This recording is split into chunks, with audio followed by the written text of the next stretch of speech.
go.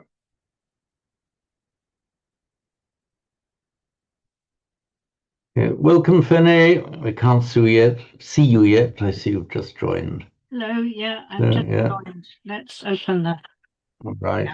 Yeah, camera. there we are. There you are. There you are. Well, hello, just there Yes. I am. Hello. Yeah. Hello. I've got a So, completely new PC and a new system, and I'm totally lost trying to find everything. So forgive me when I'm a bit slow. okay. Well, so far so good, Jeremy. You're sorry, Finney. I mean, you're appearing there, kind of loud, well, clear in voice and clear in rupa as well. Hmm. So we'll just look through. We'll go through. We've been through verse 12 once. I'll just read through it, and then we'll analyze it fairly quickly because I think we've done most of it, and then just deal with any queries, and then go on to 13. I'll read it without the text up first, and then with the text on shared screen. Vanapagumbe yatha pussitagge gimha namase partamasmin gimhe tathupaman dhamma varang adesai nibbanagamim paramang hitaya idampi buddhe ratanam panitang etena satchena subatti hotu. So I will share screen now. Share screen.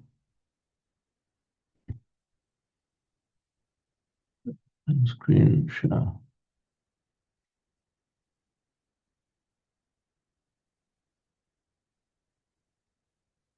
Is it correctly up now on shared screen? Up verse 12. Good, thanks.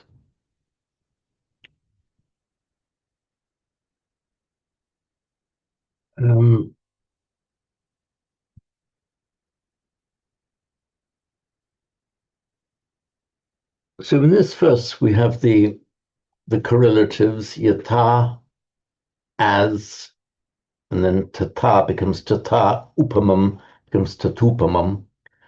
So just as and tata so. Did anyone spot the mistake in the analysis box? The mistake is still there. I'm about to correct it.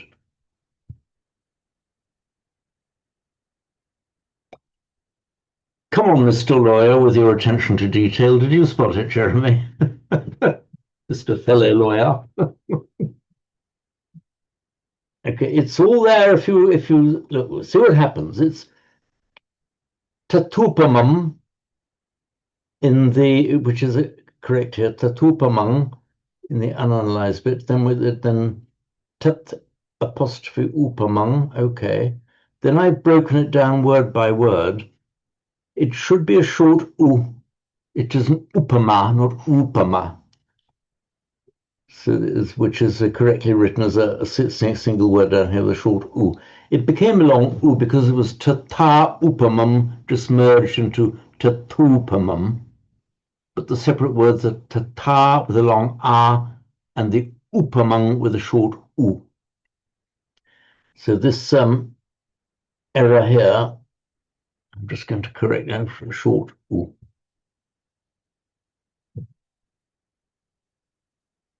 So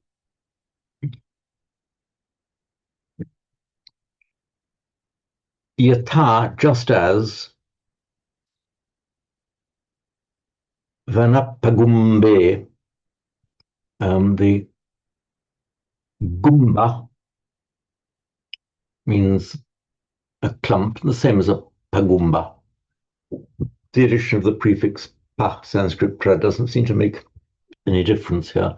I can't remember whether I mentioned last time, but this gumba, in Sanskrit, it is glumba. The L drops in Pali. So query whether a glumba is the same as a clump. You say a clump of trees. So gumba. Some of these things do turn up with the most unexpected similarities down the ages. I mean, one of the Vedic roots for to jump is jump. And somebody jumping the dow, he gave a jump. He jumped, startled. This could be one of those where it's remained almost the same. So Vanapagumba in Vanapagumba, in a forest clump. Pussitage. This is a possessive compound. The agga, meaning a tip, pussita, in blossom. So having tips in blossom, that means shoots and buds coming out of the ends of the twigs. Gimhanamase, just in the heat month. In the Simon. I looked up pussita and sure, have it blossomed. But pussati seems to be the same as the one for to touch. Are they from the same root? Is it? No, it's not. Thanks for pointing that out. It's I should have mentioned it. Pussati is from the Sanskrit meaning to touch, and from which we also get, for instance, the pottabba, which we use in Buddhist psychology and Abhidhamma, well, in regular Pali as well, meaning a tangible thing. Puttabbani, tangible things, the tactile sensations. That's from the Sanskrit root sprish, sprishati. So the sprishati becomes pussati in Pali. It's one of these roots that has an inserted nasal. So I'll bring up the iPad. Here we are.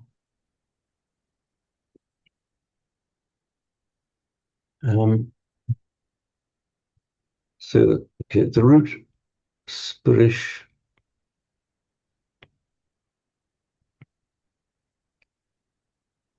makes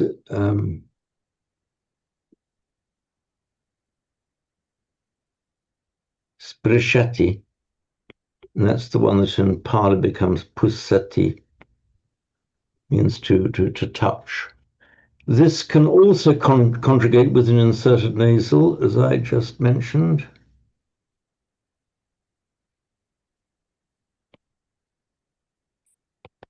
Springshati. It may originally have meant just to touch lightly with water, which of course is what it came to mean in modern English. So the etymologically identical word in modern English. The sh often becomes a k, in not only in Latin Greek, but sometimes in the Germanic line as well. So springshati comes into English with the sh becoming a k. And with the retained nasal as sprinkle. So springshati and sprinkle are the same word, isn't that lovely? And also, so what's that, Simon? The voice broke up for a moment. A pussita is a raindrop as well, isn't it?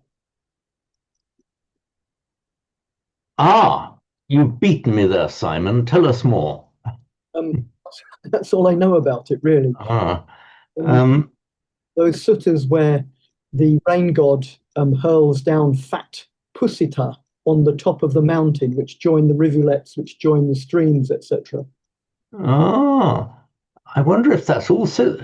I'm just wondering then whether that's the same thing, because sprinkling is clearly that kind of idea, isn't it? Okay, so let me just deal with that, and then we'll just try and research your entertaining point, Simon. So pussati. So then something that is tangible is sprashtavya from the same root. Sanskrit sprashtavya, and that's the one that becomes putabba in Pali. So sprashtavya, to be touched, or just that which is touchable, therefore tangible. Regular phonetic mutation, the spra regularly would become a p in Pali. And the shta, sorry, there's an extra H in there, I'd forgotten. Putabba. Aspirated. So sprashtavya putabba. The pusita, I don't know why the extra S has come into Pali here, because in Sanskrit, in blossom would be pushita with a single sh. I'll write it here. So pushita. And from that same root, we get pushpa, meaning a flower. So pushpa in Sanskrit, pupa in Pali. In fact, we talk about pupani flowers in some of our chants. I'm just going to look up Simon's word now. So pusita. So with that same spelling as here, did you say, Simon? Let me just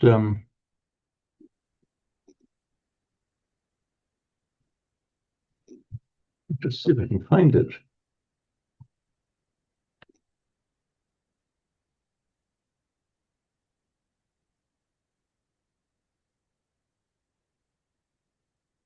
Okay, so we've got the pusa from the push, to blossom, or it also means to nourish, actually. Oh, it's disappeared off my screen. Oh, here we are. Pusita, it's getting zero response to that. Let's go back to pusa. Touching feeling. I think it's one. Yeah. I think it's one S. One S, not double S. You've got double S. No, I think that's a different word because I looked up pusita with one S. It's similar sort of meanings, but not exactly the same. So pusita with one S. That also interestingly has two Sanskrit roots. This is all from the James. This is all from the online Pali Text Society dictionary. which is what I've got here. Yeah. But as I say, this is the one, the pusita with one S, and then pusati again with the verb. And as I say, that has two Sanskrit roots, and they link them to Indo-Germanic roots. Yeah, right. Oh, in fact, here they give the link to the sprinkle in English, sprinkle as well. There. I'm just did I make a mistake in writing pusita with a double S then? You did it first. Yeah. Well, I did wonder whether the meanings given in the dictionaries for it with one S would also work. I took these texts. I actually took these by a copy and paste. And I think I copied and pasted this one probably from the digital Pali reader. Do you know, something has dawned on me. It seems to be that this is a root, and it does occasionally happen, where you get roots that sound a bit similar, and then they have derivative words that sound a bit similar. And if they're similar in sound and also have a kind of overlap in meaning, they can often kind of flow into one another and cease to be distinguished in one of the colloquial variety of a spoken language, as could well have happened in Pali. So it could well be that we've got two different roots that have become a bit confused in the Pali.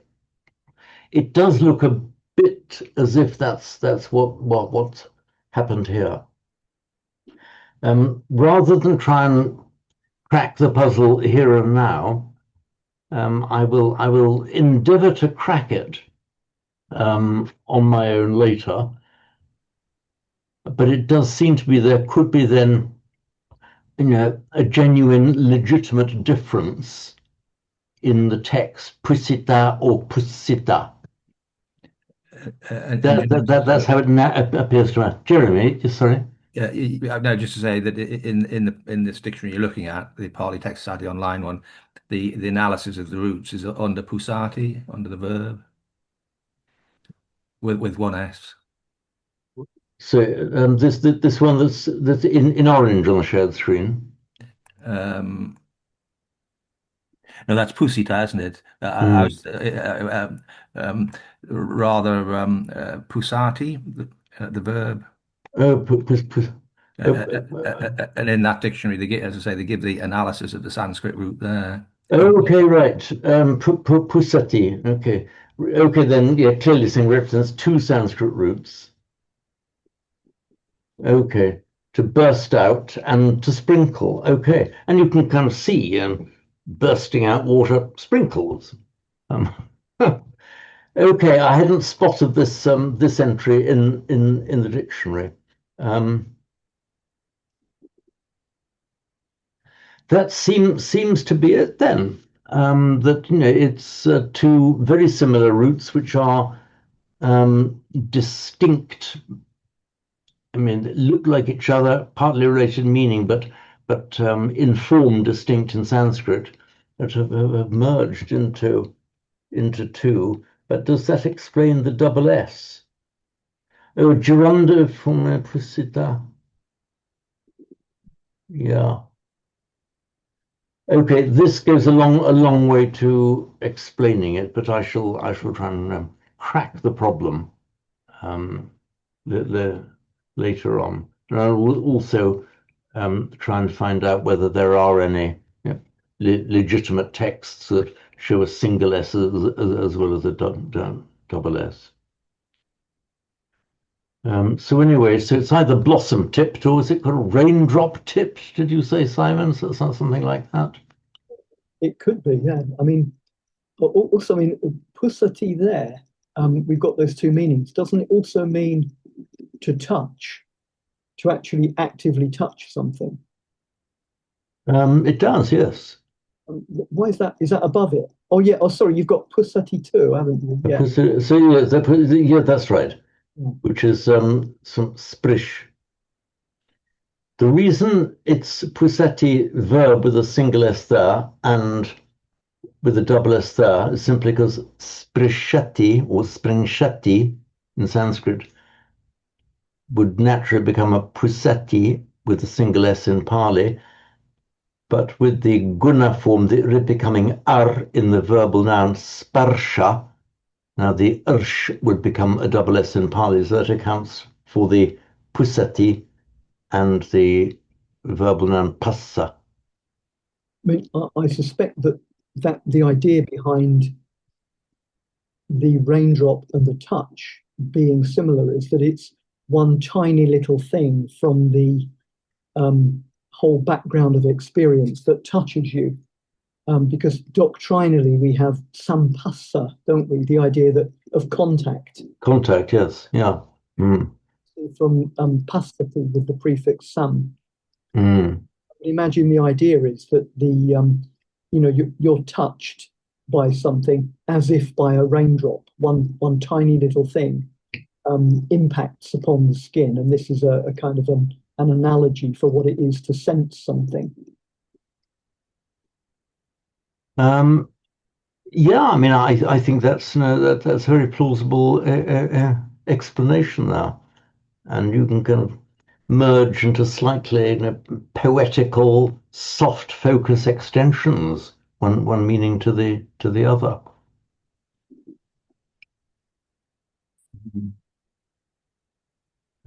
Pull up a wrong screen here.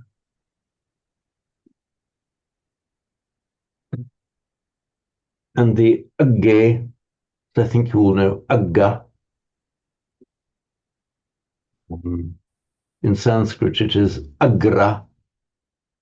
is actually quite an important word in Pali and Sanskrit. Agra means the tip or the peak of something, or the point, as in the point of a spear. And one of its importances appears. Let me just draw up. Oops! Come on, come on. Lost you. Where was I? Oh well, never mind.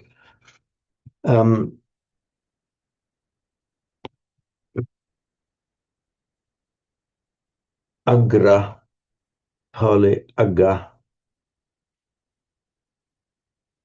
means the point or a tip. And if your pen's going funny again.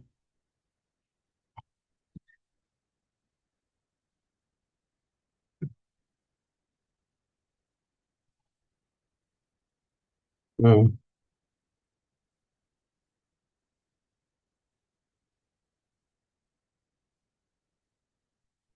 So I've just, I seem to have lost the use of the pen. Go up.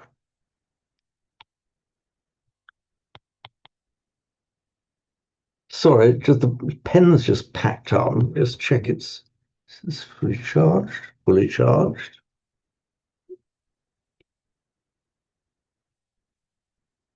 Sorry about that. Pen's packed up. I'm just going to have to call up. Let me call up a blank screen and type instead. I'll see if I can get the thing working again. So I'm just going to filter file. Just going to open a new thing. Okay. Blank document. Do you see a blank sheet there? Okay, that's what you're meant to see. Okay.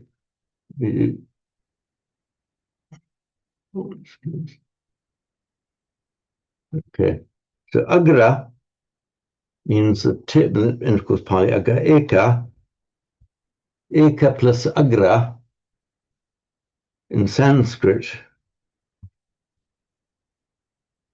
comes ekagra, meaning one-pointed, the kind of thing you do in meditation. So the ekagra, and it makes the abstract noun in Sanskrit ekagrata, one-pointedness. That is exactly the same as what we have in Pali, ekagata, one-pointedness. Eka agata, in Sanskrit, eka agrata. I may have told you this before, but a while ago, I was looking at a draft of Paul Dennison's book on jhana consciousness, where he, instead of ekagata, he'd accidentally put ekagata. And I said, looking at Pali, I said quite a few errors in the Pali. He said, well, there's not time to correct them all. I volunteered to do it online, but he said, no, they're doing it by some manual typesetting. Anyway, that's beside the point. We couldn't correct them all. I said, if you're going to correct one error in that book, correct ekagata, because it means one-legged. So he was talking about one-pointedness of mind. When in fact, he was accidentally writing one-legged mind or one-legged consciousness. The reason it means one-legged is this: we've got the root gum, meaning to go. There's also the alternative linked root ga, meaning go. So agatra in Sanskrit means that which goes, or that whereby you go. It's the tra suffix meaning an implement for doing something. So the gatra is the goer. and it can mean specifically the legs, and it can also mean that the forelimbs generally. And it becomes in Pali, as you'd expect, gatta. So when it accidentally went into the text as eka gatta, that was with one gata, with one leg, the one-legged consciousness. Several other errors in the Pali remain in the book, but happily that one did get corrected before it went to print. So here, that's agga and ekaga in the sense that we know in practice, the one-pointedness. Here, agga is used in its more original literal sense of tip. Pusitagga, blossom tip, or besprinkled tip, or raindrop tipped, whatever the meaning may be. We'll have to work more on that. This ag root, by the way, meaning sharpness, is exactly the same as turns up in Latin as acute, and from acidus, English acid, the sharp liquid, also turns up through the Germanic line. I'll be right with you, Simon. It also turns up through the Germanic line as the word edge. So agga, acute, edge, acid, they all arise ultimately from the same ag root, meaning sharp or pointed. Simon, please. About the word for since, like agge, is that just the ablative, like from the point, from that point in time or something? Yes, yeah, as an adverb of time. Yeah, Yeah. adagge, since then.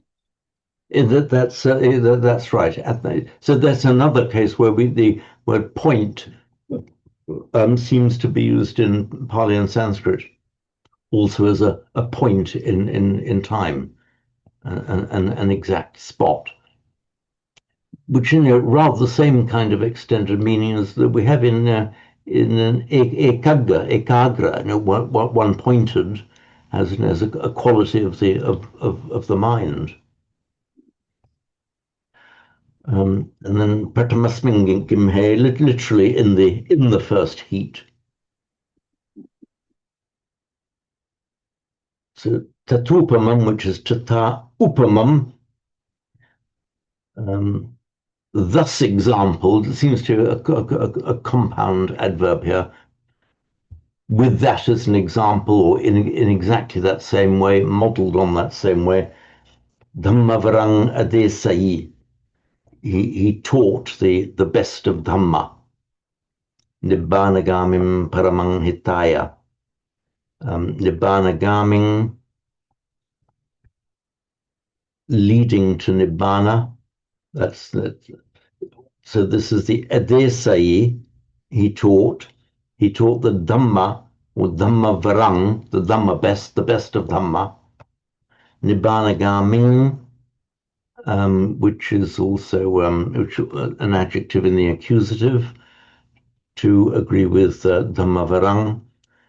Paramang, supreme, cognate with our English, foremost or paramount, both cognate words. This Hitaya in the dative has been a little bit of a puzzle for me. Bhikkhu Bodhi, should I put a notion? Bhikkhu Bodhi translators for the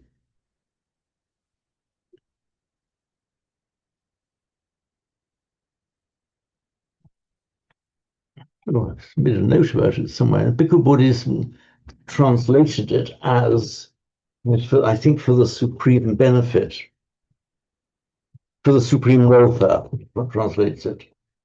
But that doesn't quite go linguistically, because if it's for the supreme welfare, you'd expect paramaya hitaya rather than paramang hitaya.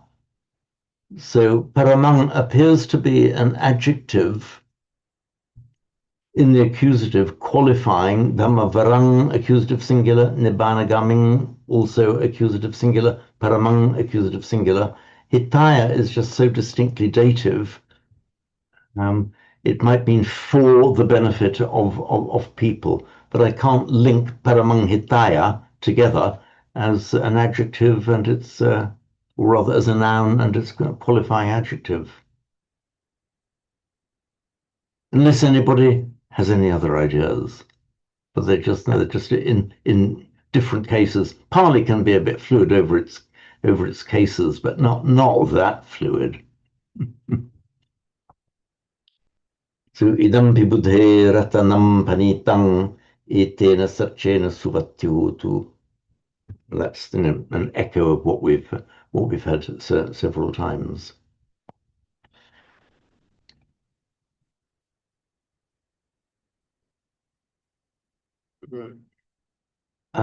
Yeah, Jeremy. Yes, I was just looking in your explanatory glossary for upama, and I see that it's I think one of the mean by way of likeness or comparison. So I think that would I mean in the notes that you give, you say example, upamam, example, by way of example. Right. Did the explanatory glossary explain something for you that you wouldn't otherwise have got? Well, it was just giving us, not really, I don't think, no, but okay. You were meant to say yes to encourage me to carry on. I realized as I was saying that I should start to go backwards. No. Yes, okay. The answer you gave at the very beginning of the session was so good, you're forgiven for the wrong word there.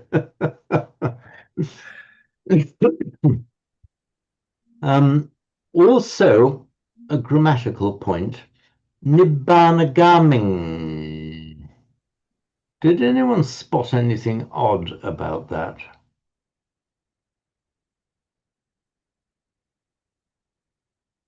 We've got, for example, the Nibbana, is it Nirodha or Nibbanagamini Patipada? The way, the practice Nibbanagamini that leads to Nibbana, leads to Nirodha. I forget which it is. You see, gaming there, you would have wanted to see gaminam, because it's actually it's one of these very large class of adjectives ending in or derivative words like midans or adjectives. So nibbana gamin would mean nibbana going, meaning leading to nibbana, for which you would have expected to see the accusative gaminam. However, you do sometimes see it in shortened form. In regular prose, you would almost always see nibbana gaminam, not nibbana ganim. Sanskrit wouldn't allow that form. Then Sanskrit would have to be nirvana gaminam. Is again just one of the slight anomalies of Pali as it diverges from Sanskrit. It doesn't make any difference to the meaning. And I hope I haven't created further puzzlement by raising the issue at all. So, are there any points or queries arising out of that verse? We can move on.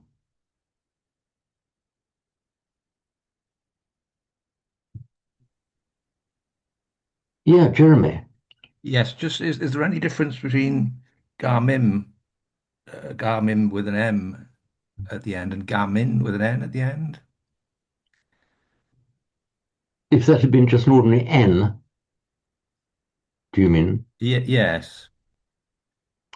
As in N for November. Yeah.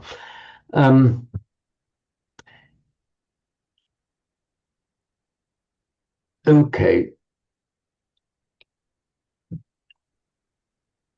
With the ending N, the Garmin, the Yorgin, so lots of words ending in, that is the stem form. It's the one that has the nominative ending in an E. So I tell you what the difference. Oh, my pen is working again now, so we can come back to. So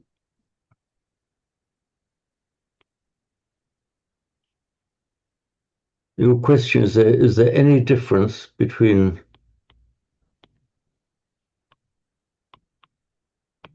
Garmin and Ganing? The answer is that the in form is the stem form from which the other cases are based. So, masculine singular,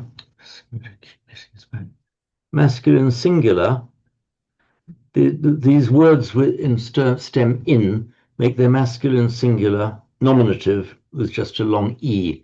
So for stem form yogin, masculine singular yogi. Accusative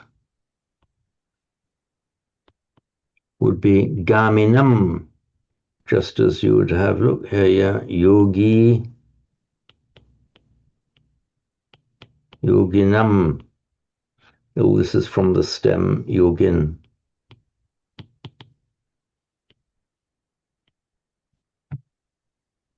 So if it were written, you do not find the words ending in apart from the Sanskrit vocative form, but that's we don't need bother with that here, which would be you hey oh yogi, hey yogin, you would say in Sanskrit, which said hey yogi, you would say in Pali. So you would see the form in with an in at the end in two circumstances. One is when you're citing grammatically the stem form, like this is a verb, a noun ending in. Now, when the stem form, the theoretical stem form, then comes into real life, what happens is that in the nominative singular, it's not in, it becomes e, as I say, yogi, gami. The accusative then it becomes the in comes back, but you get the accusative ending, gaminam. And in Pali, but not in Sanskrit, you have this alternative form, shortened form, from gaminam to gamim. Has this clarified it? Yes, I'm just looking at a table for sort of masculine nouns ending in e. Yeah, I can see that. Yes, yeah. Which I'm sure you're looking at the right table. Is this where the stem form is in? Because it's different from masculine nouns that genuinely do end in stem e, as in muni, and so things like that. I'm not sure actually, James. What's the noun paradigm that you're given there? What noun is shown declined? No, it's just giving the endings, and then it gives a number of examples of nouns ending in e, like Sami or Manti or Seti or Bali, and so on. Which book are you looking at? No, it's a chart. It's actually a course that Professor Gombrich ran at some point, and he distributed these in advance. But then in the end, I unfortunately wasn't able to attend. But Okay, right. I got the tables. Mm. So, for example, if it was is that belly with a short a? No, with a long e. So as in powerful person. Yeah, okay, right. Yeah, so that's right. B short a L and then the ending. Okay. This is from the originally the noun here. Well, I'll dwell on this a moment because it's quite important. You should get this. So bala means strength. Now, you can this in very many nouns you can make an adjective out of it or either an adjective or the person who does it by changing the a to in, which is exactly what we say yoga, and a yogin is somebody who does yoga. Bala, strength. A strong person is a balin, balin with an N. However, this is just the stem form, as I say. when it, as it were, comes out of its grammatical stem form and steps onto the page or into speech as a word in real life, it ceases to be Bellin, and if it's a nominative singular, it's pronounced belli, and if it's an accusative, it's bellinum. But the underlying stem remains the in stem. So strictly speaking, the nouns that you are looking at in that list are not strictly speaking nouns in E. They should be called noun stems in in. Hesitant and shy though I am to predict somebody as mighty as Professor Gombrich on anything. Maybe I'm just approaching from a slightly different angle and helping to understand Pali grammar, through the more orderly and regular rules and tenets of Sanskrit. But if you look at that table, what does it say for the accusative of belly? So you're muted, Jeremy. Sorry, Oh, Balin or Balinam. okay, there we are. Bellin or bellinum. Exactly. So bellinum is the older form, and it's the one that reflects the Sanskrit. So these words will be identical in Sanskrit and Pali. Bellin, belly, bellinum, identical Sanskrit and Pali. But Pali permits the shortening of it just to bellim. Sanskrit would not permit that. It would have to be bellinum. And what we see in the text we've just looked at, oh, I lost it now. Where is it gone? Here we are. This im that you see there is the alternative of those two forms you see on that chart, bellim or bellinum.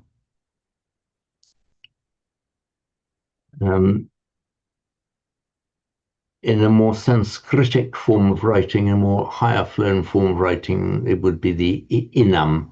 And I think also in the earlier Pali suttas, it would tend to be inam rather than im.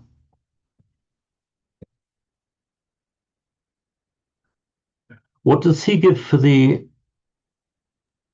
instrumental? Does he give belina for the instrumental? Exactly, yes. Okay, right. Which then that can't be shortened. The in has to be there. It's just in the accusative you have the alternative form. So you get then belina, genitive, dative belino, locative bellini.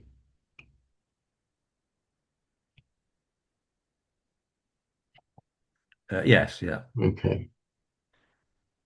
I mean, there are alternatives. So the locative, well, it's three alternatives: imhi, ismim, and inhi. Yeah, that's right. Yeah. So the more Sanskritic form would be bellini, and you could also have in Pali, but not in Sanskrit, bellismim or bellimhi. They're all equally correct in Pali.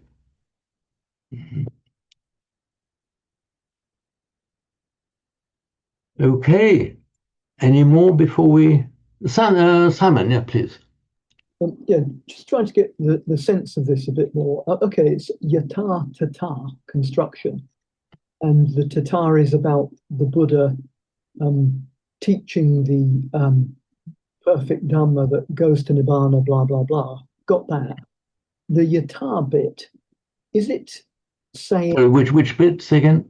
The yata, that which is the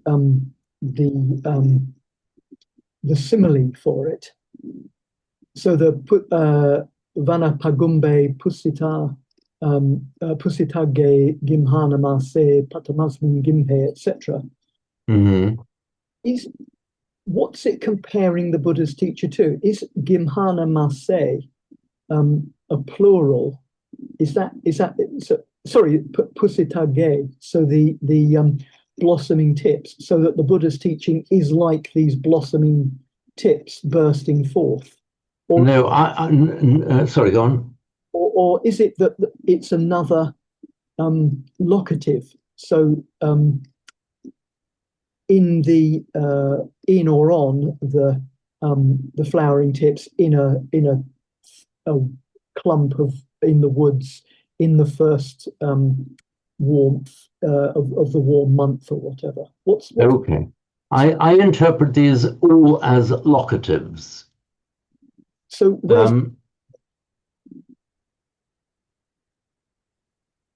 So just as Vanapagumbe, that's in a forest thicket, Pusitage of blossoming tips, blossom tipped. Also, this would be a possessive adjective. This is a bahuvrihi adjective qualifying Pagumbe.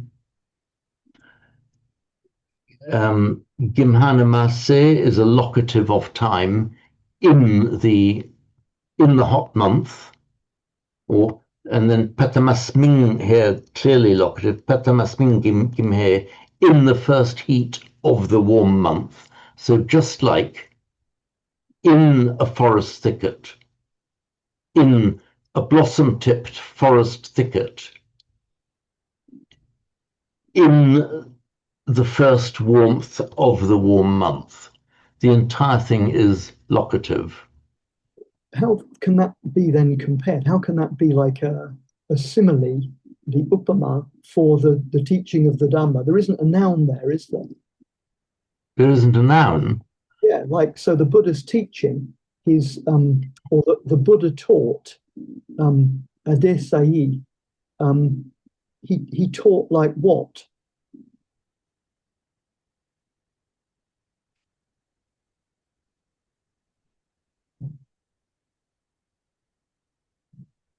Are you getting badly affected, Simon, by Jeremy and me? I mean, sometimes it's good to apply a bit of legal logic to these things, but are you getting even worse than Jeremy and me now?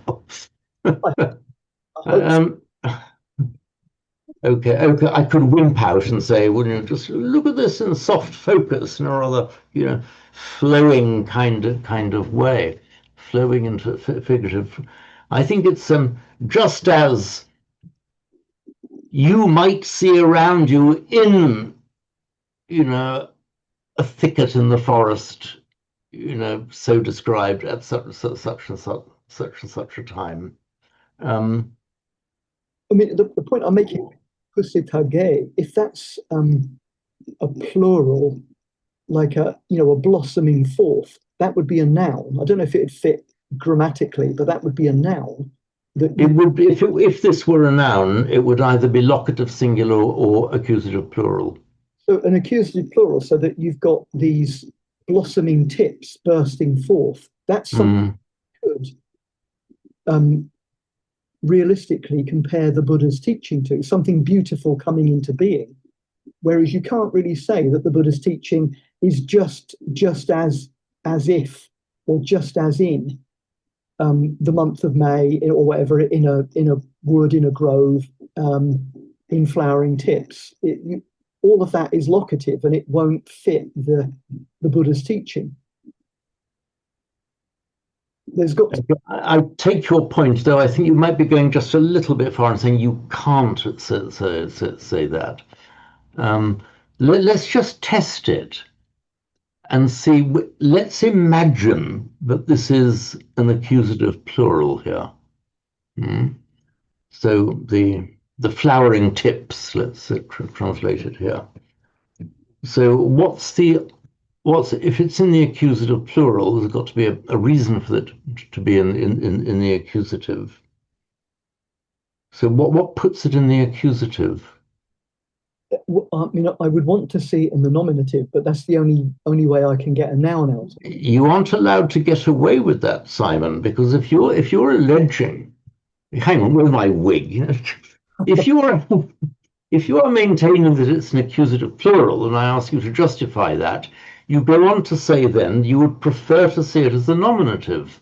Indeed. Yes, well, if you were maintaining that point, if I were maintaining that point, I too would prefer to see it as a nominative, which it is clearly not. But I would also prefer to see the noun, which is the Buddha's teaching, compared to something which is equally nominal in the yata part of the simile. Exactly. Okay.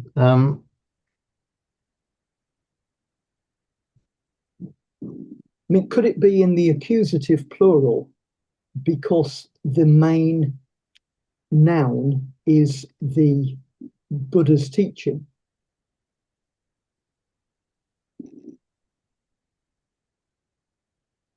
That it's not too. No, because that would have to mean that the verb adesai, he taught. This is the only verb in the verse. No, but it would be a noun, wouldn't it? That the noun would be the Dhammavaram. Yeah, okay. Dhammavarang adesai. That's very, very clear. I mean, there's no ambiguity about that. Dhammavaram, that presumably could be the noun. That's what we're talking about. Yeah, that is the noun. That is the object of the verb adesai. If that was the nominative, do both halves of the simile, the yata and the tata, both have to have a nominative noun, or would one being in the nominative, the real thing that we're talking about being in the nominative, the thing compared to it could remain or could be pushed into the accusative?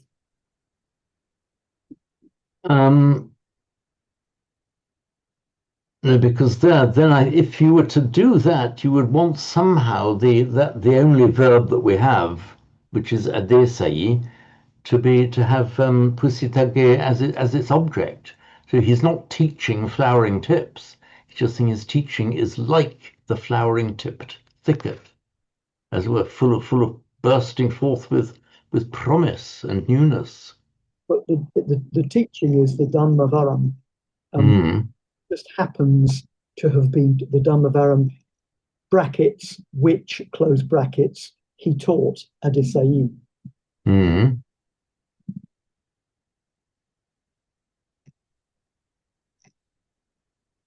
So then how would you parse pusitage on that basis?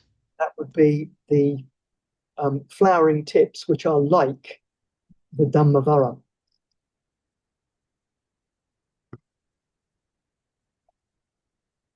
We can come back to it on another occasion, but I think you are straining it rather. Well, only to try and make sense of it, because it doesn't make sense as a comparison. Okay. Right. I think you're just trying to impose a grammatical structure on this verse that I don't think it has. The use of the locative here, yata, and then an entire thing in the locative. If I'm right, they're all locatives. All of the endings are locatives in that first line. I think as in a woodland thicket, meaning as one experiences, like one sees around one in a woodland thicket in the with its blossoming tips in the first warmth of spring. So he's just poetically comparing the feeling that one might have of being in such a place, the same feeling you get when you hear the Buddha expounding the Dhamma. So I think it's rather a loose structure, and I think you're invited to, by the use of the locatives in the first line, I think you're just, as it were, invited to place yourself mentally in this delightful environment described in the first line. And having set the scene, it was a dark and stormy night, or it was in a woodland thicket with blossom. You're setting the scene. I think that's all there is to the locative. If you want to make that an accusative, the pusitage, well, good luck to you, but I'm afraid, I mean, you've got me on side with you on many occasions, Simon, but on this one, I'm not going to go down without quite a fight, which at the moment, I don't think you're close to winning. No, I'm quite happy with that. I'm happy to have pushed an old lawyer into soft focus. I mean, that's in the chanting book. There's a comma after the gimhe. If that okay, let me just get my chanting. So it is like saying just as, comma. Actually, I'm just so going to grab a glass taught. of water. I'm getting parched.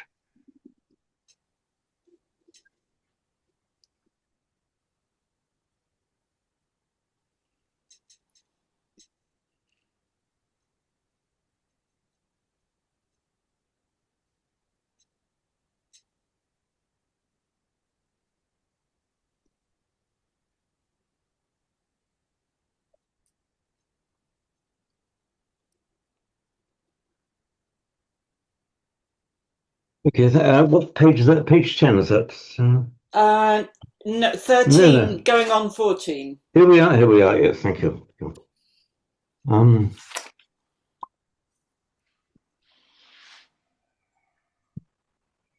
Here we are.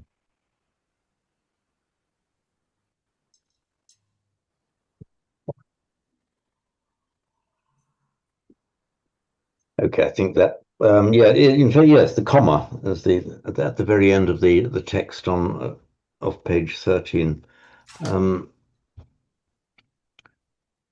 I think that's just a nod to English style or European style punctuation there.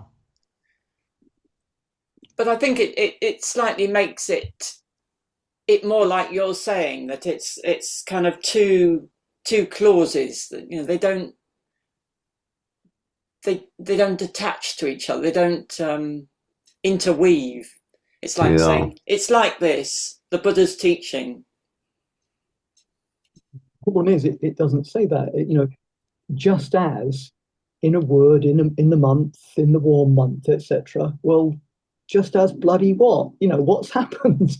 The Buddha teaches, that's clear in the second part. You know, the perfect Dhamma was taught going to Nibbana, etc. But in the first bit, nothing happens. The scene is set, but no event takes place. That's the point, Simon. The scene is set. It was a dark and stormy night. So the scene is set. You're invited to experience the delight of, you know, the blossoming tips and the first warmth of spring. After it doesn't need a verb. There are times in life when you just don't need a verb.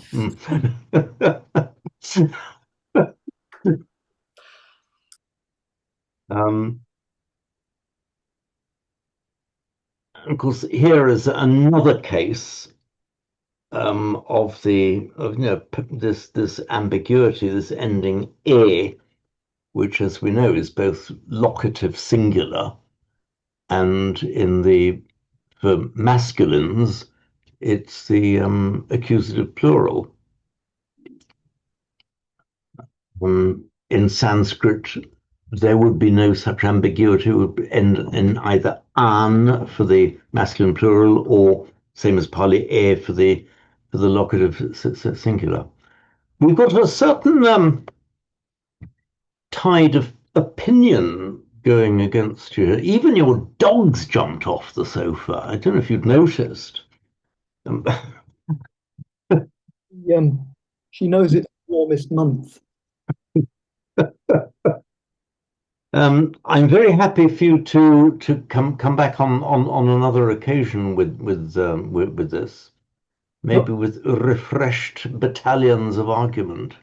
I mean, I can't make it make sense grammatically, because you know, were pusitage to be the accusative plural, that doesn't make sense grammatically, but it's kind of the overall sense of it, how similes tend to work, that bothers me. I'm just seeing if you could come up with something that would make it work a bit better. Okay, the best I can have, the best I can come up with at the moment is, well, I think I've pretty much said it, is that you've got to imply, you take this first line as standing on its own as the scene setter, just as, and then you place yourself mentally in that scene. And if you're placing yourself mentally in a scene, then the words you use to describe that scene will all naturally go into the locative. So far, so good, and it's problem-free. And so I think that the implication is you are invited to place yourself in what? Mentally place yourself in this forest with this blossom tip trees and whatnot.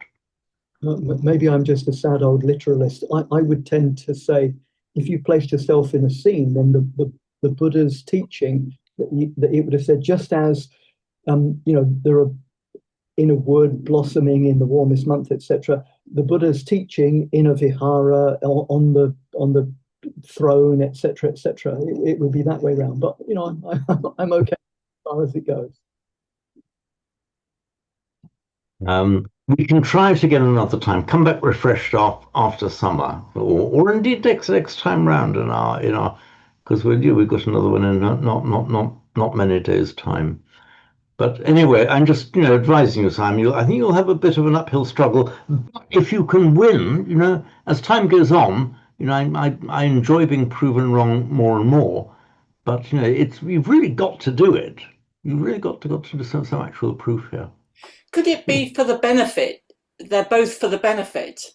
So the Buddha is teaching for the benefit, and the trees are flowering for the benefit. So that's the simile. For the benefit is in the dative here, hitaya. Yes, but it's the Buddha's teaching is for the benefit. Yes, yeah. And it's just like the forest thicket, which is also for the benefit. I think you possibly could say that. So it's providing something without expecting a reward, a bit like the Buddha, just doing it. Indeed, yes, just flowering out with beauty for all to enjoy. I think it's the kind of thing we've just got to go into a relaxed, soft focus and to drink in the feeling and emotional tone of it. Treat this as being on the cusp of music and literature. You see, where's the verb in a bar of music? It doesn't need a verb. I do like Sarah's point there in the sense that the paramang could be like the utmost tip or something. It's for the benefit or it's the highest there is. Simon, you are stretching. Poetic, just. What I'm proposing to do is just to should we just have a 10-minute break now? It's exactly for 4:05, and see each other again at 4:15. Does that suit everyone? Okay, see you all again at 4:15. Okay. James, hang on. Yes. stop recording. Recording. Thank you.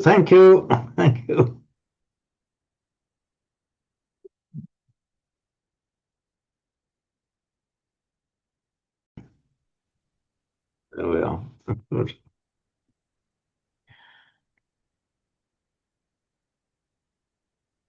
So we can move on then to the next verse, but anything further arising out of this one?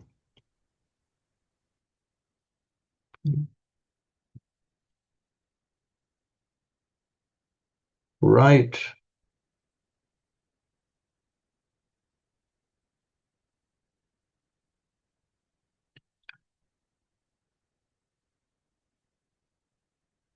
Oh, have I shared screen? Don't think I have. There we are. So what I'll do, I'll kind of stop share and then read it and then come back to the screen sharing when we analyze in a few moments time.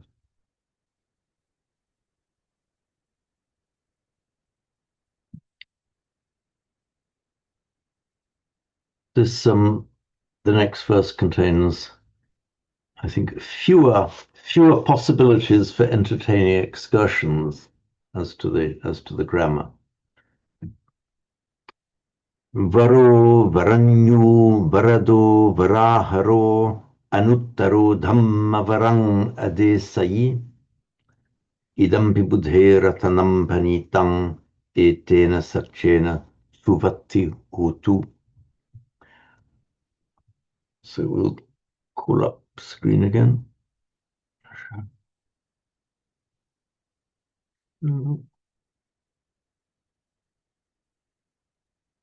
So varo, varanyu, varado, varaharo, anuttaro. Dhammavaranga Desai. So the first 5 words here are all in the nominative singular. They're all standing in apposition to each other. It's just a series of 5 words describing the Buddha. So Dhammavarang Adesai, this is the same Adesai as we had in the previous verse, meaning he taught.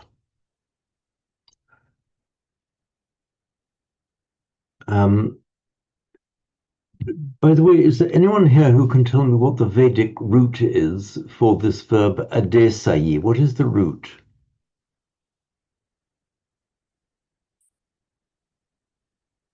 The root is dish in Vedic. That's di with a slash over the s, dish. It's the same root, meaning it's the same word that means a direction, as in a point of the compass. And in fact, the original meaning of it is to point at something. So it's where the dish are the directions, you point north, south, east, and west. And then it becomes a verb, deshayati, to point out, and then to teach. I mentioned in the first half this the well-known sh to k phenomenon. So the dish of pointing turns up in Latin as dic, D-I-C, as in indicate, for example, and the index finger. So it's the same as the dish in Vedic, dic or dex in Latin, and dis in Pali. So adesai is very much, has the same kind of etymological ground as indicated, pointed out, showed, taught. So the Dhammavarang Adesai, we see Varo, Varanyu, Varadu, Varaharo, Anutru, Dhammavarang. This Vara, the original meaning of Vara is, so Simon, yes.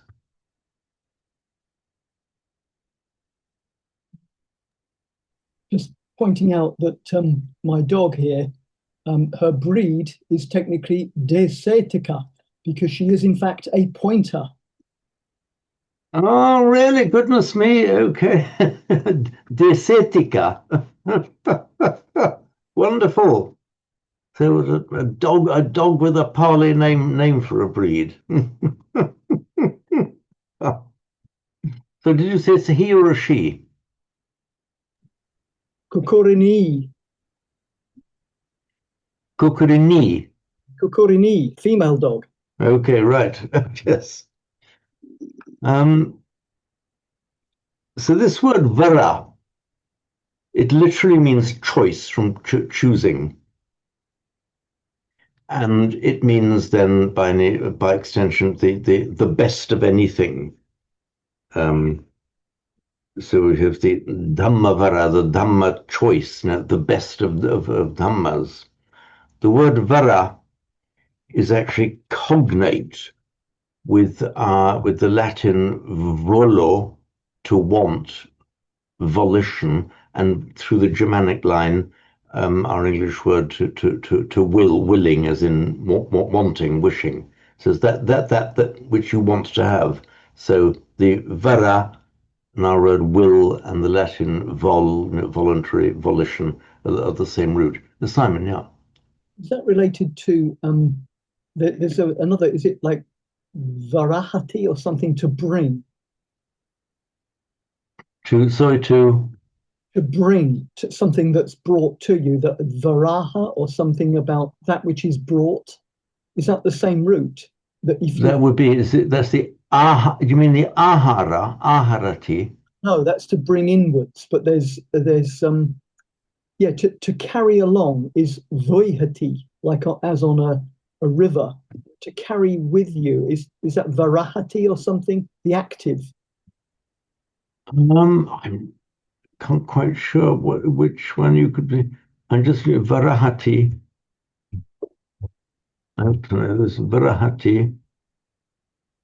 Varahati. Okay, I'm getting 0 responses from the PTS. There is some kind of word because I knew voihati and then I saw the active verb and I instead of the passive voihati and I thought, oh yeah, that's it. And it's in the Dhammapada. We've done it. Can you remember which line in the Dhammapada?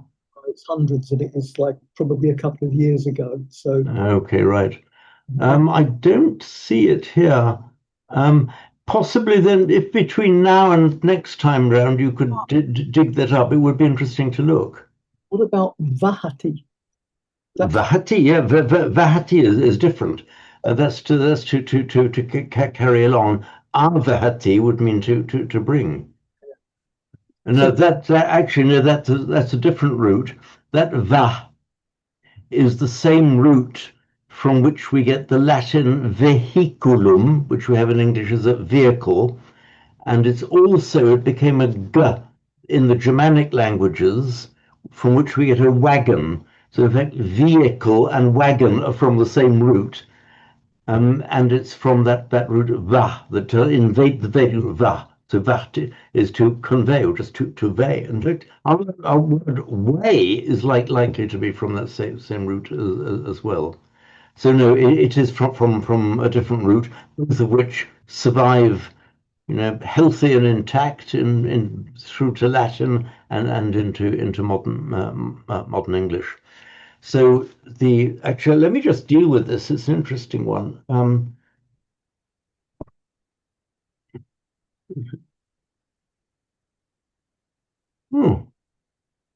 Lost my iPad. Come on, iPad.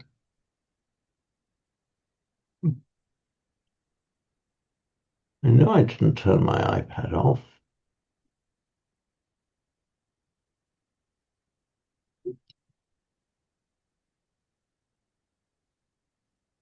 Can't think what's happened to my iPad. Hang on. Yeah. Weird. How weird.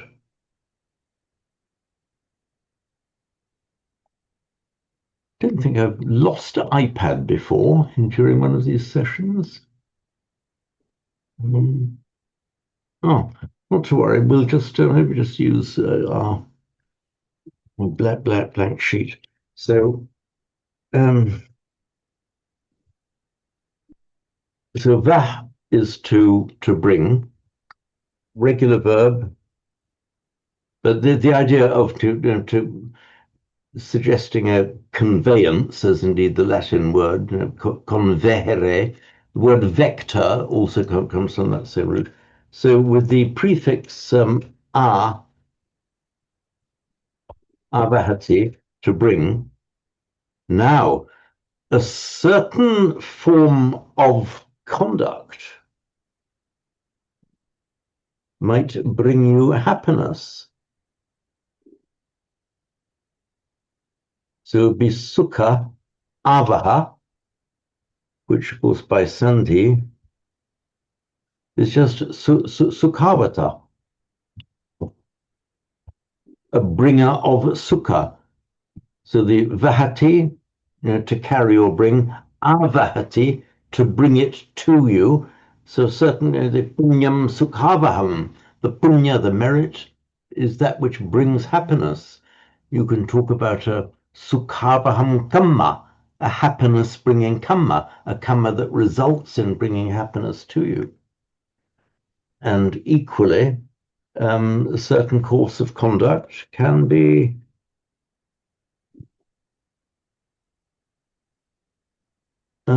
sorry.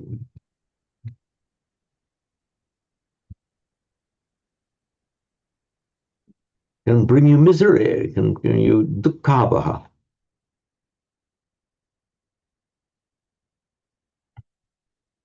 I remember I do distinctly recall that from the Dhammapada. But anyway, Simon, if between now and the next time you could dig out the word you were thinking of, it sounds as if it might be an interesting one to explore. So this Vara, it was originally it appears to have been just a noun meaning choice, the act of choosing, and then by extension it came to be used as an adjective. Here, and I think it was a neuter in its as choice, or maybe both. Anyway, here varo used in a masculine singular form. Oops, what's happened here? Just means the choice, the best of people. And Varanyu, the knower of the best. Varado, the giver of the best, giver of that which is best. Varaharo, the bringer of that which is best. So Avahati and Aharati have pretty much the same meaning. Harati, a slightly different tone, I think. Vahati is just to convey, to carry, as on a vehicle. So avahati, just to bring, to carry towards you. Harati means to take, and then as sometimes it belongs to this class of verbs where verbs of implied motion, where you reverse the implied motion by the prefix a, as for example, dana, giving, adana, taking. Harati, takes, aharati, brings. Gachati goes, agachati comes. So this is, I passed it here, vera aharo. So the bringer of that which is best.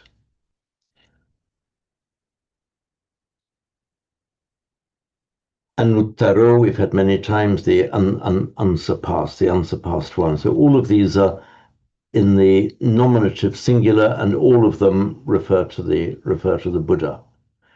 Incidentally, note, I think you all know the word ahara, meaning essentially it means food, but a deeper meaning, at one level down, it's that which you take into yourself.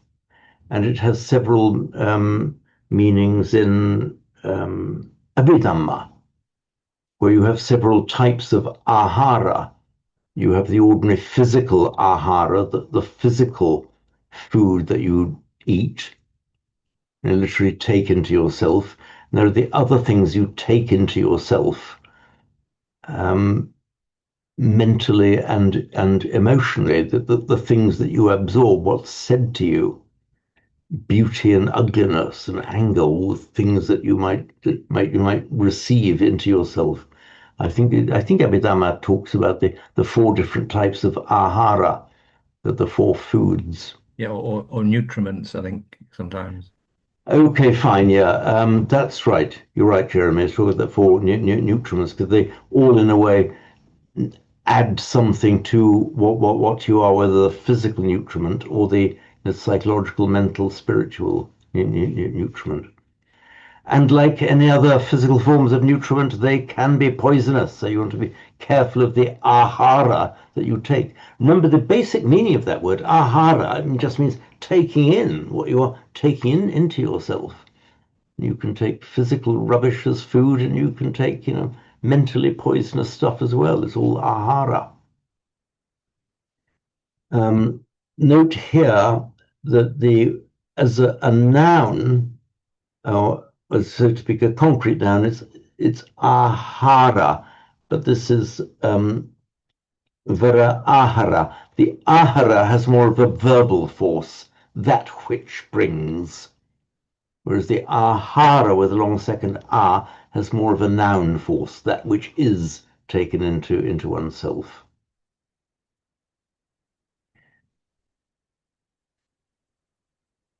Have I explained to you the force of the word vihara?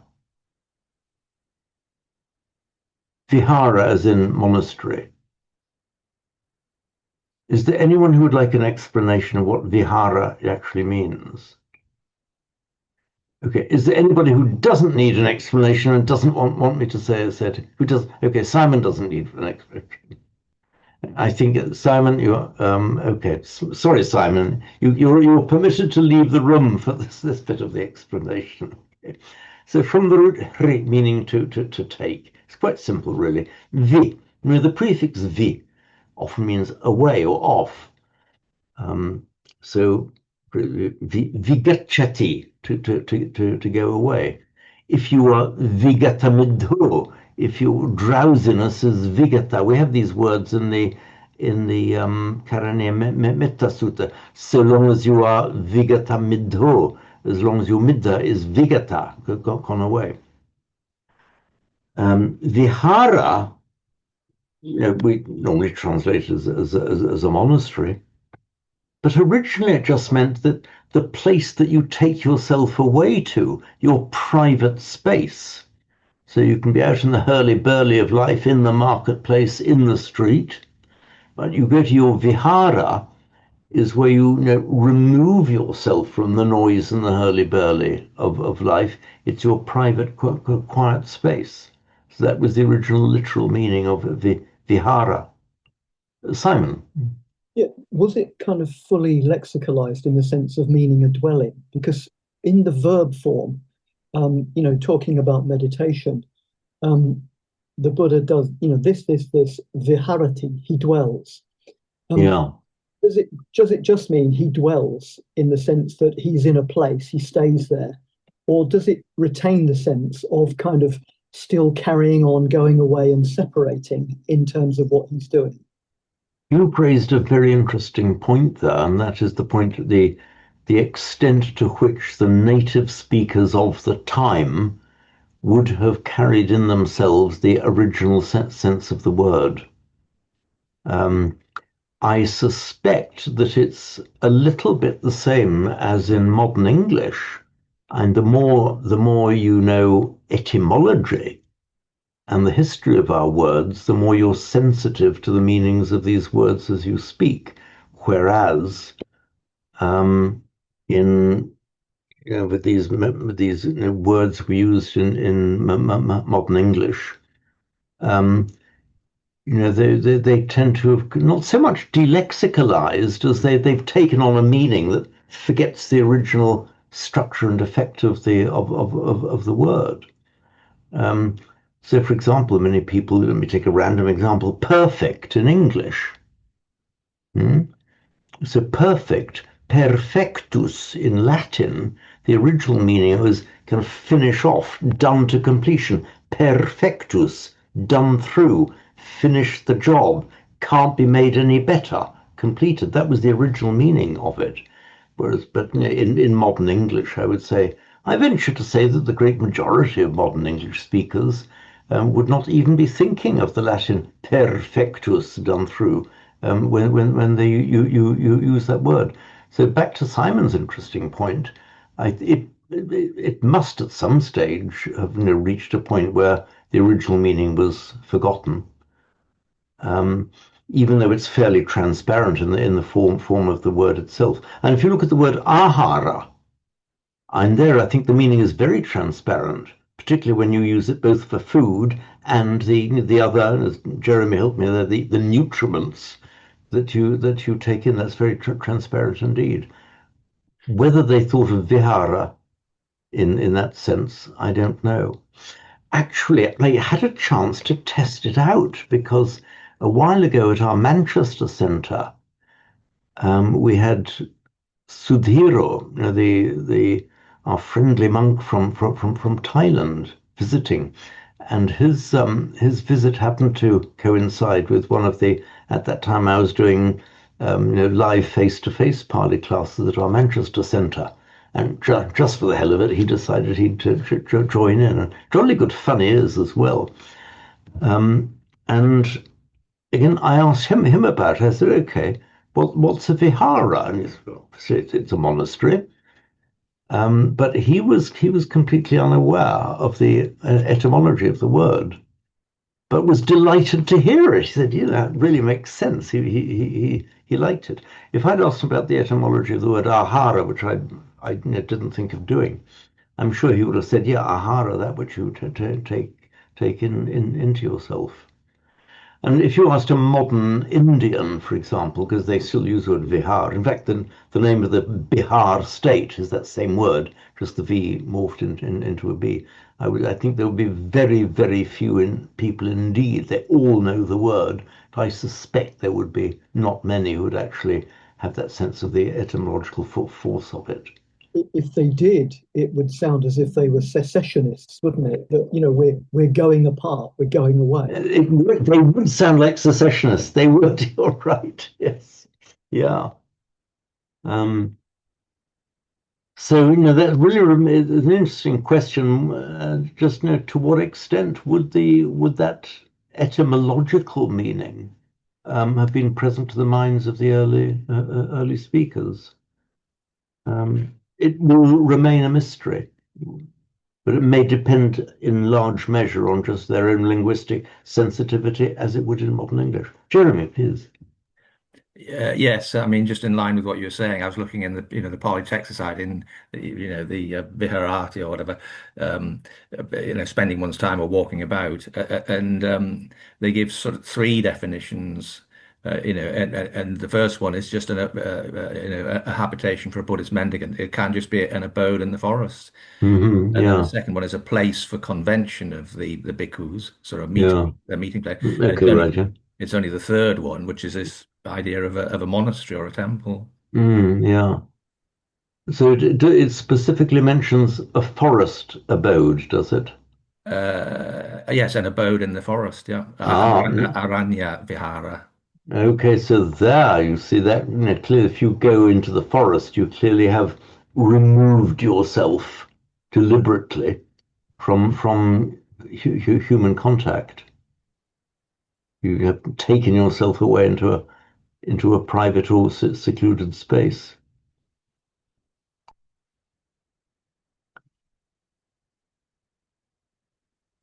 So this Varanyu,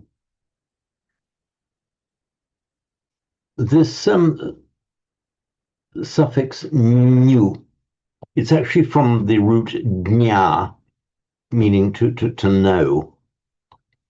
You would have expected to see Varanya, the Vara, knowing he who knows the best. But in Pali, that it's just morphed into a new. It doesn't do that in Sanskrit, but it does in Pali. One common word is we have the word matta, meaning measure. That's the one that's in Sanskrit. Matra, which then in Pali becomes matta. That's the matra, that's the same as the Greek metron, from which we get our word meter and then measure. If you are a knower of the measure,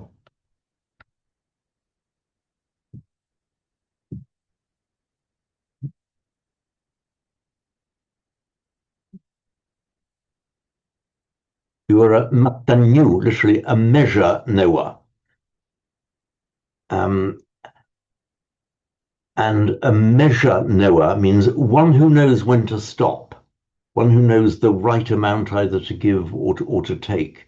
So, for example, one virtue of the monks is that in matters of eating, they are matanyu, they are measure knowers. They know when to stop. They know what is the right amount to have. It's also used in connection with rulers, for example, or judges in the administration of punishment. They aren't over wild or harsh in it. They are matanyu. It's rather like proportionate punishment. So here we have that same varanyu, literally best knower, the knower of what is best.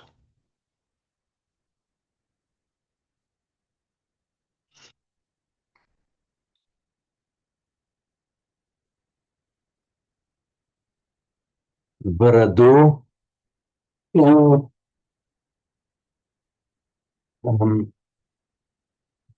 I've mentioned this before, that where you get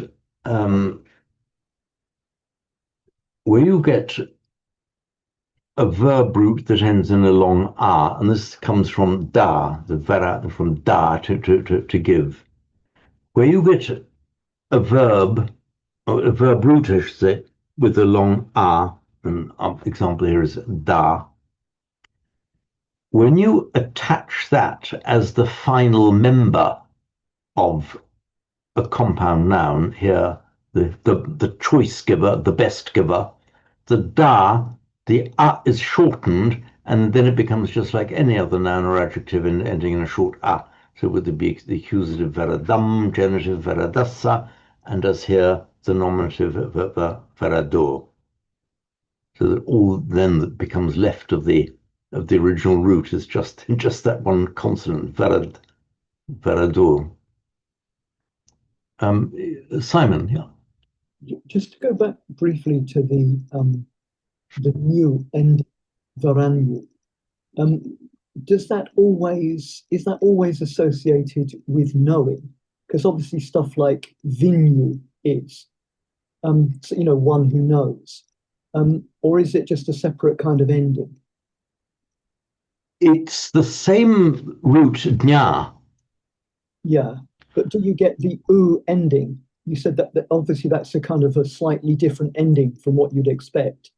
But is the nya what gives it the u ending in all those cases? It is, because for example, let me explain here. So vinyu, a person of knowledge or wisdom, it's the same as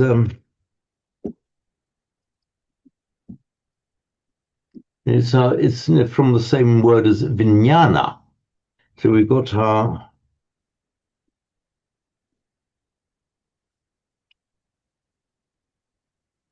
we've got our root dnya,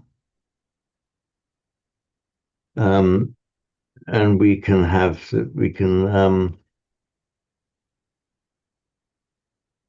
and then from dnya we have jnana, knowledge.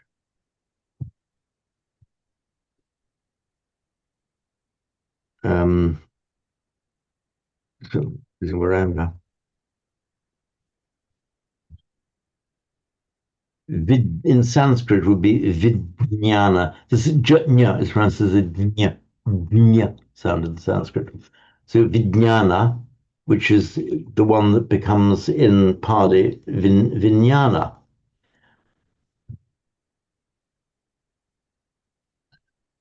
For you now have, let's look at the word prajna. Prajna is a feminine noun meaning wisdom. And here the root remains, it wants to be a feminine noun. Okay. So the root ends in an R, but so the root now becomes just the dnya.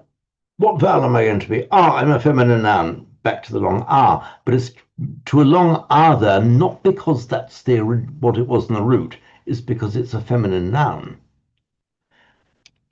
Now, you have, and this is the one that in Pali, of course, becomes panya.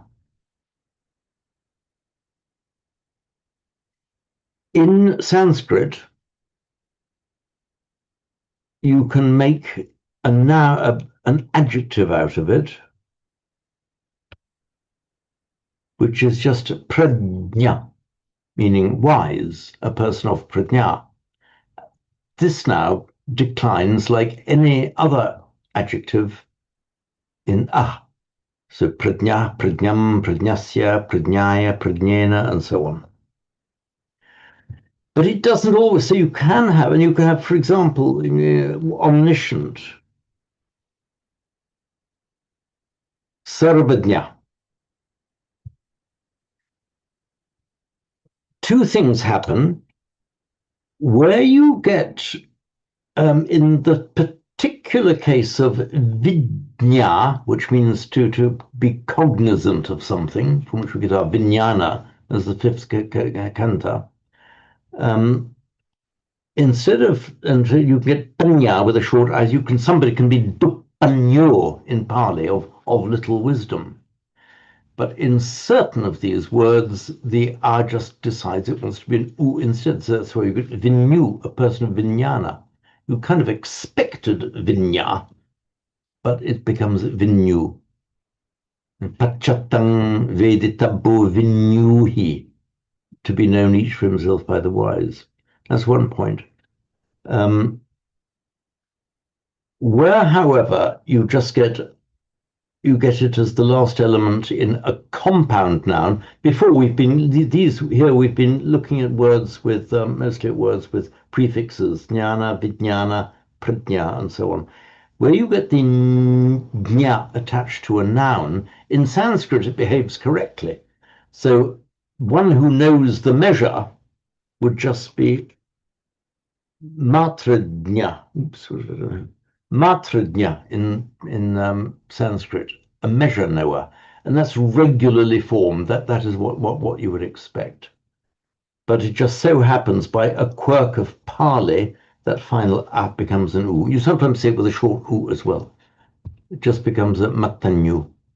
So in the case of things like matanyu and vinyu, the u ending by virtue of the fact that they've got the nya root, or is it they just happen to be nouns ending in u, like bhikkhu or something like that? No, it's not. It's these are nouns that are very firmly derived from the root jna, but just by some quirk of Pali, instead of retaining the a, you would have expected to see matrajna, measure knowing in Sanskrit, you'd have expected to see matanya in Pali, but it's just by a particular quirk of this one root that it changes the final a to an u in several cases where it's the final member of a compound.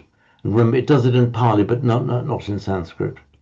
That's a sort of a distinctive subclass of the u ending nouns.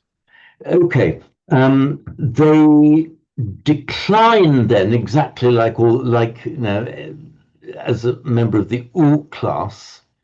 So I suppose you could call it a kind of subclass because it's one that ought to end in A, but has just decided it wants to end in U instead.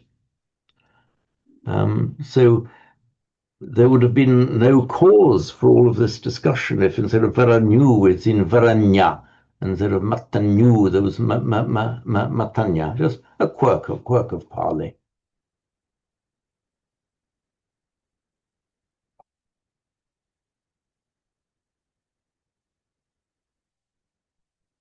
So, was there any query arising out of this one? And we could have some recitations of it.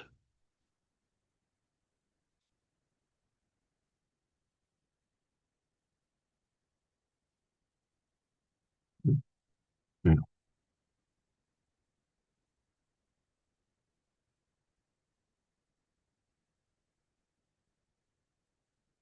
Right. Okay. Let's have a recitation of it then. We'll go in the order in which you appear in my gallery, which puts you first, Simon. Varo varanyu varado varaharo anuttaro damavarang adesayu dampi buddhe ratanang panitang etena satchena suvati hotu. Okay, perfect. Varado, yeah. Yeah, perfect, very good. Sarah, you are next. Varo, varanu, varado, varaharo, anuttaro, dhamma, varaham, adesais, Adesei,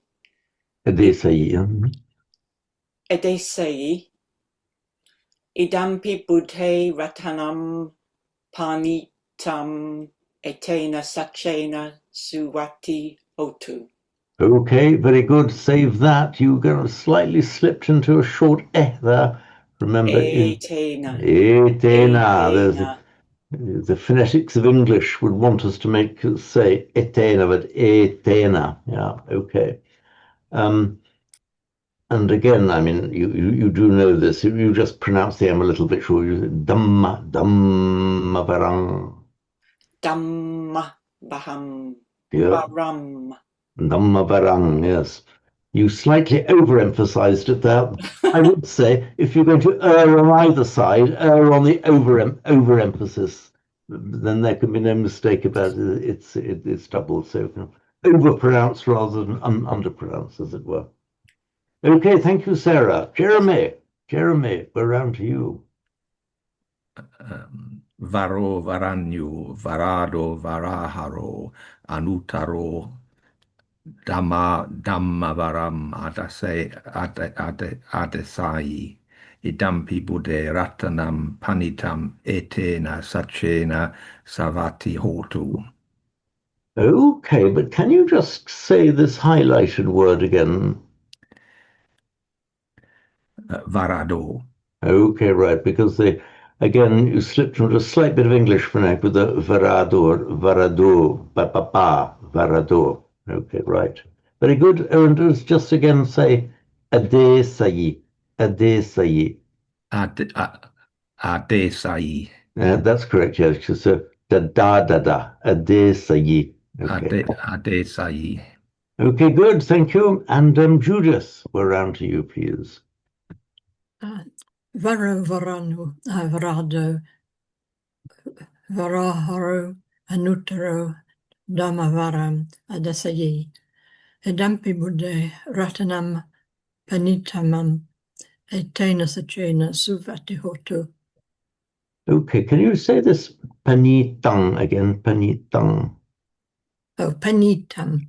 Right.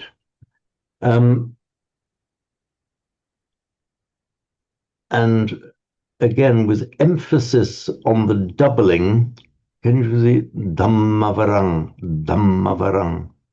Dhammavaram. Okay, right, excellent. Say for one last little thing, it's this long A here. Adesai. Adesayi. Okay, excellent. That's it. So before we move on then, we've got time to move on to the next one.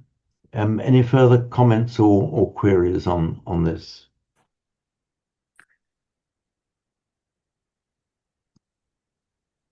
Mm-hmm.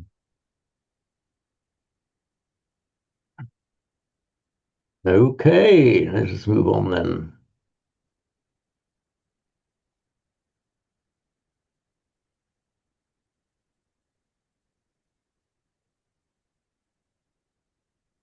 I think we're nearly at the end here. I think it's 15, 16, 17, I think the last three. Yeah. So, Heenam Puranam Navanati Sambhavam Virata Chitta Yatike Bhavasmin Te Khina Bija Avirulha Chanda Nibbanti Dhira Yathayam Padipo Idampi Sanghe Ratanang Panitang Etena Sachena Suvatti Hutu. Read it again. Heenam Puranam Navanati Sambhavam Virata Chitta Yatike Bhavasmin Te Khina Bija Avirul Hichanda Nibbanti Dhira Yathayam Padipo Idampi Sanghe Ratanam Panitang Etena Sachena Suvatti Hotu.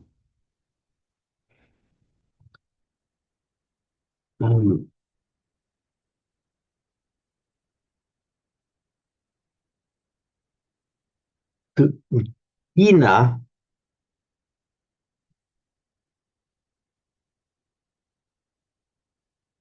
from the Sanskrit root ki, the word very much used in the Pali scriptures, kayati, or more common in the passive kiati.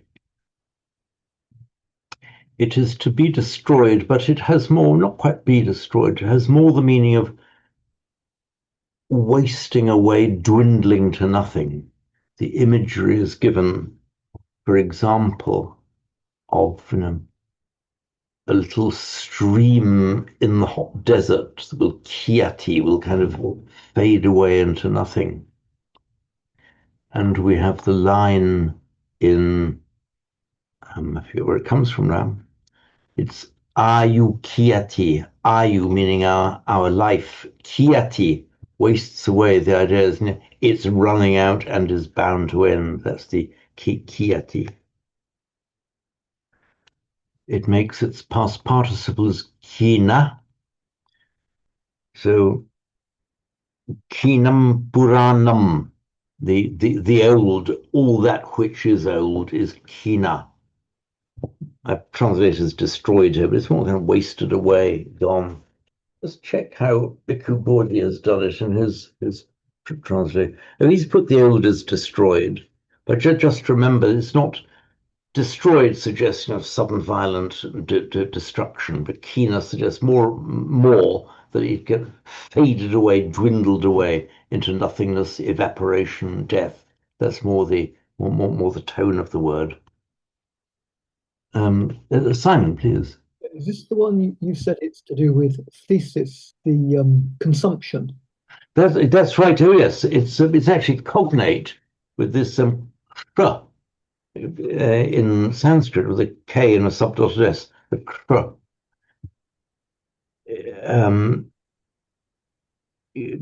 By morphing of consonants became a th, transliterated as phth in Greek.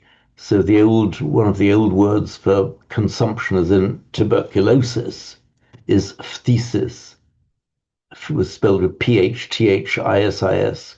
And in fact, it's the word that's used in modern French for tuberculosis is la ptise.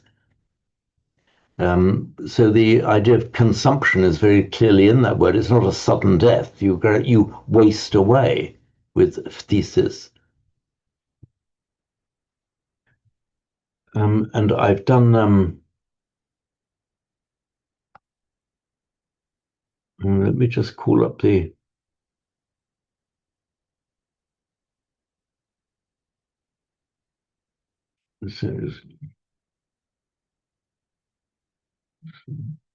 screen's getting filled up with stuff. Here we are.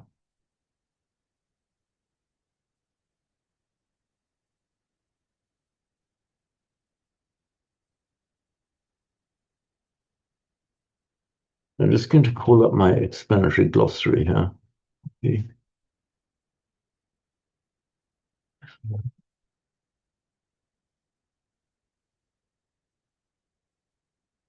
Here we are, yeah.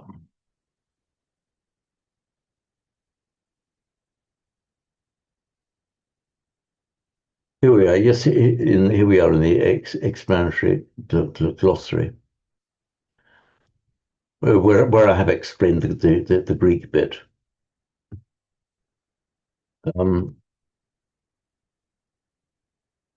Here we are. Yes, the ayukiati, life wastes away.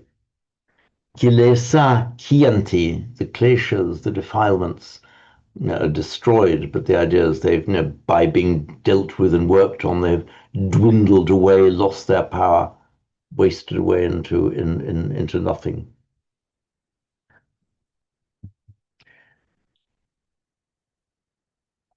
And the past participle kshina in Sanskrit, kina in Pali. So kinam puranam, the old is wasted away, lost by being consumed, or lost by wasting. The Purana just means old. in a general sense. Generally, more old things. I don't think it's applied to people. This is actually derived from the pura, but pura meaning before, that which went before. And in cognate with our English word for, before, in the Latin previous, so pura. And it's the adjectival ending ana, relating to verbs of time, you see. So we have a pura before purana, that which belongs to a previous time and therefore olden or old. You have heard of the Sanatana Dhamma.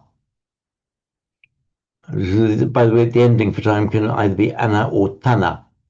The Sanatana Dhamma, the sana, meaning long ago, from olden times.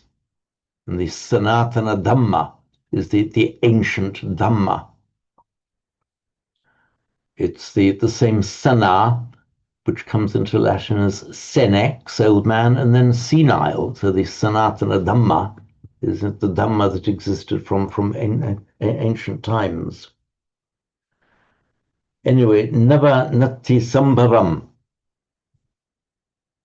There's a bit of a grammatical anomaly here. There's no ambiguity, but just a bit of an anomaly, because Sambhava, Nava Natti Sambhavam. Nava, new, it's the same word as the Latin novus, and cognate also with our word new. Nava Natti Sambhavam. There is Natti, there is not Nava Sambhavam, new birth. Two anomalies here. Though, as I said, they're not anomalies that create ambiguity.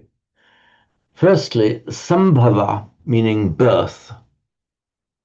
Bhava being, Sambhava, a completion of a coming into being, therefore a birth, is normally masculine.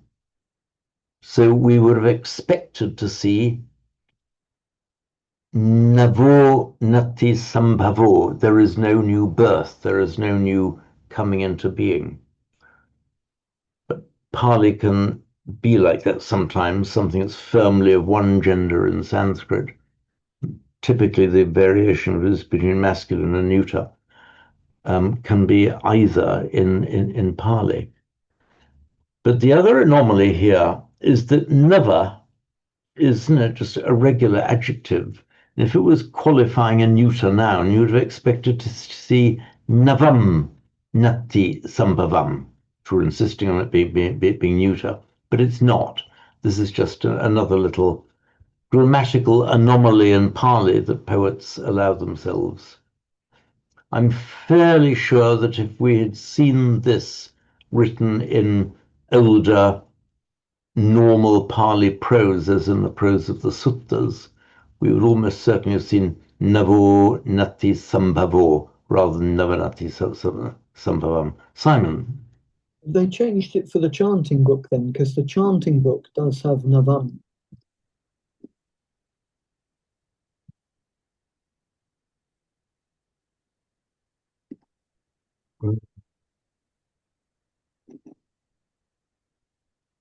Oh, see, you are right. It does, yes.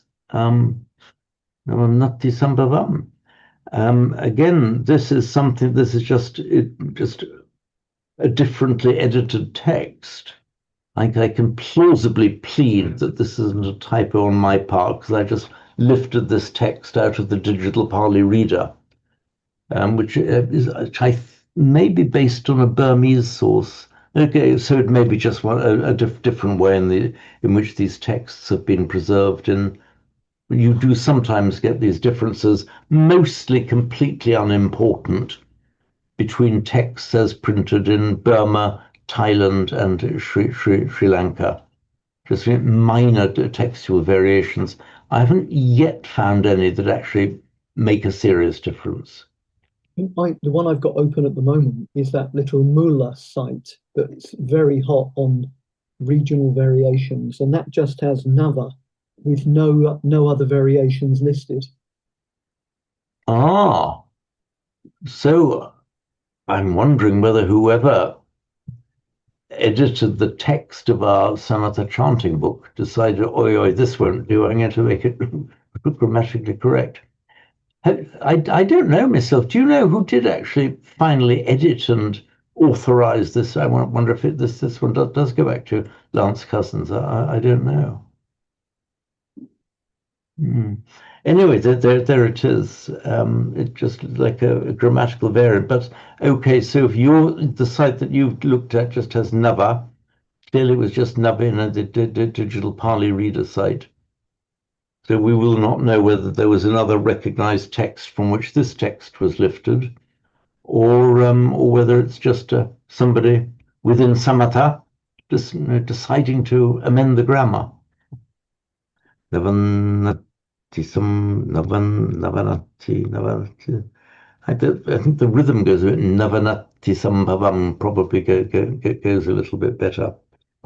But anyway, just note it in passing as an unimportant grammatical anomaly.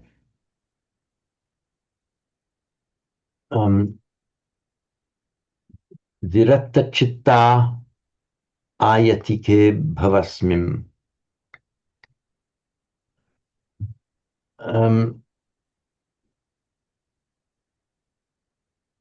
Ayatika means that which belongs to the future. So ayati is something that is coming. Ayatika, relating to that which is yet to come, and therefore the future. And they are virata chitta, people whose chittas, minds, are virata, freed of raga, freed of passion. Here we have the vi, again, gone away, as in vigatamidda, one who is without passion. Viraga is dispassionateness, dispassion, and the adjectival form virata is virakta, literally decolored. Is that the root of raga and anurakti, craving for something, being passionate towards it, virati, being dispassionate. The root is raga, which means color. So you no longer are colored by it. It's the idea is that you get colored by a desire for something or an aversion, which then colors your mind about it, colors your behavior. That's the imagery. And you are freed of that discoloration. You're virata, dispassionate.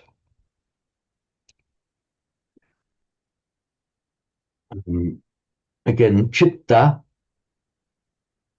as we know, it's standing on its own. It's a neuter noun. Here we see it in a masculine form, simply because it's now not used as a freestanding noun. It's used as the second member of an adjectival compound, and therefore chitta now declines as an ordinary adjective. So it makes its masculine nominative plural virata chitta. It's a possessive compound. It means having minds that are virata, having minds that are freed of raga, freed of passion. So they've become free of desire. Typically, ayatike bhavasmin locative. If you are feeling a certain emotion or aversion or any kind of feeling towards something, the thing or person you're feeling it towards typically goes in the locative, as it does here. So they are virata chitta, with dispassionate minds concerning or towards a future existence. In other words, they no longer hanker after a future existence. So ayatike bhavasmin, future existence, in the locative. Simon.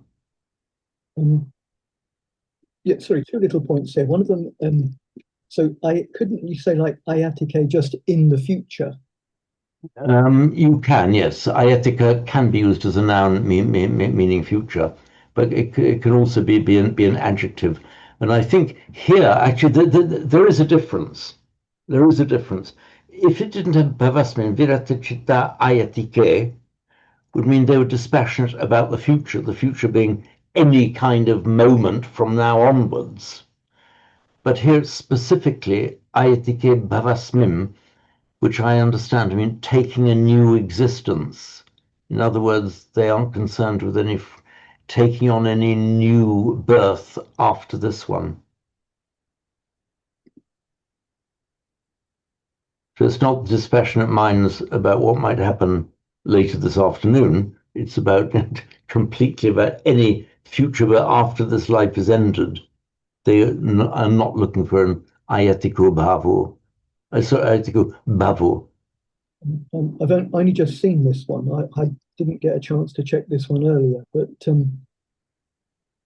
virata chitta, that couldn't be the ablative. So like from the mind that is dispassionate.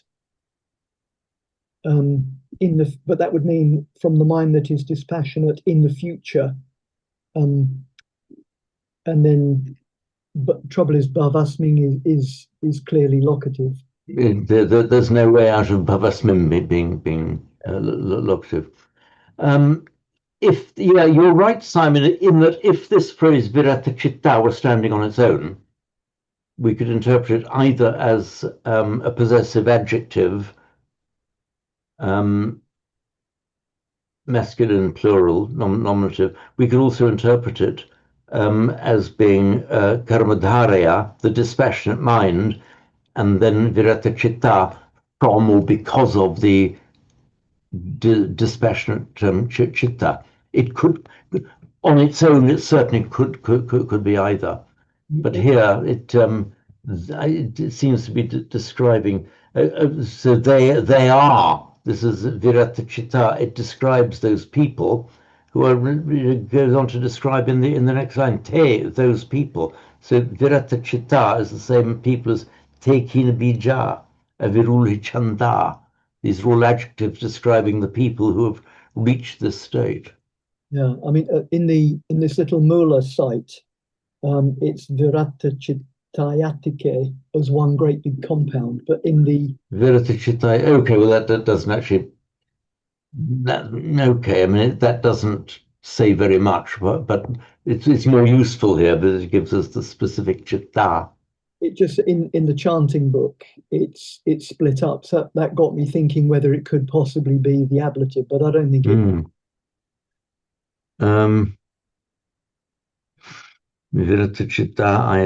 Now I'm fairly sure this has to be a nominative plural, masculine, and it's the same as in the next line, te kina bija.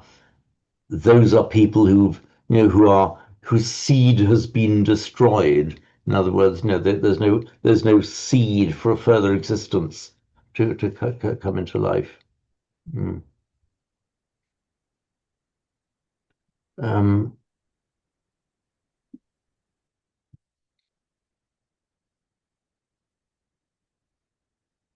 So what we could do then, if there are any final queries, we could deal with them now. Otherwise, we can kind of wind up and resume with this one next time. I'm just checking when.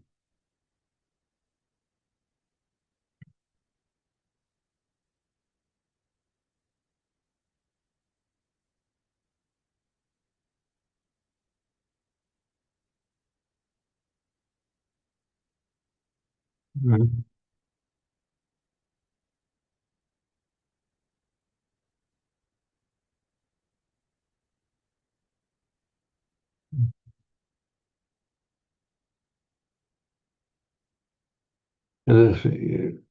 getting mixed up here. Okay, so on next time, I'll give you the usual note on it. Will be on Saturday, 25th. I'll just mention, by the by, a funny coincidence that Sri Animala, normally a very regular attender, is not with us because strange and funny coincidence, both her daughter and my son are having a graduation ceremony as doctors within a week of each other. Srianimala's in Johannesburg and mine in slightly less romantic Sheffield. And they're just coincidentally both receiving medical degrees. So Srianimala has apologized for absence for this one. Okay, so we'll leave it there for now and chant the blessing and go our ways. Okay. Bhavatu sabba mangalang rakhantu sabba devata sabba buddhanubhavena sada suti bhavantu te. Bhavatu sabba mangalang rakhantu sabba devata sabba dhammanubhavena sada suti bhavantu te. Bhavatu sabba mangalang rakhantu sabba devata sabba sanghanu bhavena sada suti bhavantu te. Sadhu, sadhu, sadhu. Okay, thank you all then. See you next time round. Thank you. Bye. Thank you, Bye. James. Bye. Bye. Bye.